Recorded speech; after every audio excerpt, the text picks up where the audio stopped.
സൂറത്ത് റൂമിൽ verse number 22 വഖ്തിലാഫു അൽസിനത്തിക്കും വാൽവാനിക്കും എന്നൊരു statement വരുന്നുണ്ട്. നിങ്ങളുടെ വർണ്ണവൈവിധ്യങ്ങളിൽ പോലും അള്ളാഹുവിന്റെ അടയാളങ്ങൾ ഉണ്ട് എന്നാണ് ഇതിന്റെ മീനിങ്. ഇബ്നു കസീറൊക്കെ പോലെയുള്ള ഖുർആൻ ഇന്റർപ്രിട്ടേഷൻ ഗ്രന്ഥങ്ങൾ നമ്മൾ ക്രോസ് ചെക്ക് ചെയ്യുന്ന സമയത്ത് ഇതിന്റെ ഇന്റൻഷൻ എന്താണെന്നുള്ളത് വളരെ ഡീറ്റെയിൽഡ് ആയിട്ട് നമുക്ക് മനസ്സിലാക്കാൻ പറ്റും. ഓരോ മനുഷ്യന്റെ മുഖരൂപത്തിലുള്ള വ്യത്യസ്തത, നിറത്തിലുള്ള വ്യത്യസ്തത, ശബ്ദത്തിലുള്ള വ്യത്യസ്തത, ഇതിലൂടെയൊക്കെ ശരിക്കും അള്ളാഹുവിന്റെ അടയാളങ്ങളെ കൃത്യമായിട്ട് മനസ്സിലാക്കാൻ പറ്റുന്നുള്ളതാണ്. ഞാൻ വളരെ ഷോർട്ടായിട്ട് ഒരു കാര്യം പറഞ്ഞുതരാം. ഇന്നത്തെ വേൾഡ് പോപ്പുലേഷൻ എന്നുള്ളത് 8.2 ബില്യൺ 820 കോടി ജനങ്ങളാണ്. ഇതുവരെ മരിച്ചുപോയിട്ടുള്ള ആളുകൾ 100 to 110 ബില്യൺ ആണ്. ഇനി ഫ്യൂച്ചറിൽ ജീവിക്കാൻ പോകുന്നതും ബില്യൺ കണക്കിന് മനുഷ്യന്മാരാണ്. ഇവിടെയുള്ള മിറേക്കിൾ എന്താന്ന് വെച്ച് കഴിഞ്ഞാൽ ഇത്രയും കോടിക്കണക്കിന് മനുഷ്യന്മാർ ഇവിടെ വന്നുപോയിട്ടും ഒരു മനുഷ്യന്റെ ഫേസ് പോലും മറ്റൊരു മനുഷ്യന്റെ ഫേസിനോട് എക്സാക്ട് സിമിലാരിറ്റി ഇല്ല എന്നുള്ളതാണ്. ഓരോ മനുഷ്യന്റെ ഫേസും യുണീക്കാണ്. ഓരോ മുഖവും ശരാശരി ഈ ഒരു സർഫേസും മാത്രമായിരിക്കും ഉണ്ടാവുക. അതിൽ തന്നെയുള്ള ഓരോ കാര്യവും സെയിം ആയിരിക്കും. Eyes, nose, lips, each and every part of the human face. എന്നിട്ടും ഇത്രയും ബില്യൺസ് ഓഫ് യൂണീക് ഡിസൈൻസ് ഇത്രയും ഷാർപ്പായിട്ട് ആരായിരിക്കും ഡിസൈൻ ചെയ്തുകൊണ്ടിരിക്കുന്നുണ്ടാവുക? അതൊക്കെ അങ്ങ് റാൻഡംലി സംഭവിക്കുന്നതാണോ? ആക്സിഡന്റലി സംഭവിക്കുന്നതാണോ?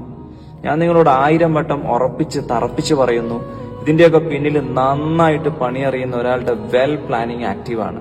അതാരാന്നുള്ളത് നിങ്ങൾ ചിന്തിച്ചു പഠിച്ച് മനസ്സിലാക്കി നിങ്ങളുടെ മനസ്സിനെ തന്നെ പറഞ്ഞു പഠിപ്പിക്കുക. കാരണം ഓരോ വിശ്വാസിയെ സംബന്ധിച്ചിടത്തോളം അയാളുടെ റബ്ബിനെ കുറിച്ച് കോൺഷ്യസ് ആവുക എന്നുള്ളതാണ് ഒന്നാമത്തെ കാര്യം.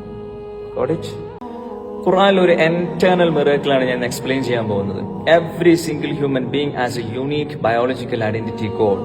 That means finger print identification. വിവരവും വിദ്യാഭ്യാസവും ഇല്ലാത്ത 6ാം നൂറ്റാണ്ടിലേക്ക് വന്നിട്ട് ഖുർആൻ ഈ ഒരു ബയോളജിക്കൽ സീക്രട്ട് റിവീൽ ചെയ്യാന്ന് പറഞ്ഞാൽ തന്നെ അതൊരു അൾട്ടിമേറ്റ് റിവീലേഷനാണ്. നമ്മൾ അങ്ങനെയല്ല എന്ന് വാശി പിടിച്ചിട്ടോ വിമർശിച്ചിട്ടോ യാതൊരു കാര്യമില്ല.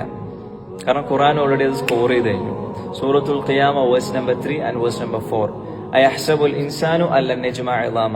മനുഷ്യൻ വിചാരിക്കുന്നുണ്ട് അവന്റെ ബോൺസിനെ നമുക്ക് അസംബിൾ ചെയ്യാൻ പറ്റൂല എന്നുള്ളത്, മരിച്ചതിന് ശേഷം പുനർജീവിപ്പിക്കാൻ പറ്റൂല എന്നുള്ളത്.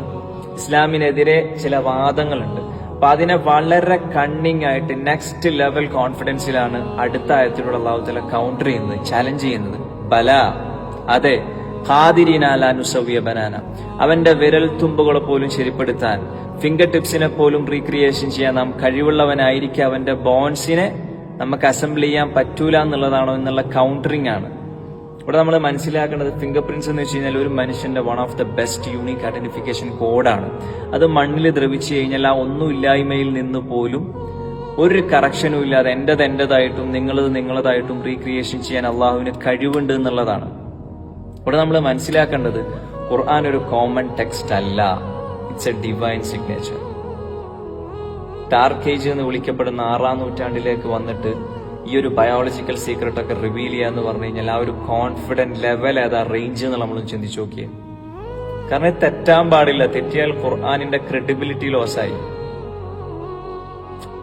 അപ്പൊ അതുകൊണ്ട് ദുനിയാവിന് വേണ്ടി മാത്രം പണിയെടുക്കാതെ അള്ളാഹുവിനെ കണ്ടെത്താനും മനസ്സിലാക്കാനും പടച്ചവനുമായിട്ട് കൂടുതൽ അടുക്കാനും നമ്മൾ ശ്രമിക്കുക. കാരണം മരണം നമ്മളെ കണ്ടുമുട്ടുന്നതിന് മുമ്പ്, നമ്മൾ മരണത്തെ അല്ല, മരണം നമ്മളെ കണ്ടുമുട്ടുന്നതിന് മുമ്പ് we have to turn to Allah. Inshallah.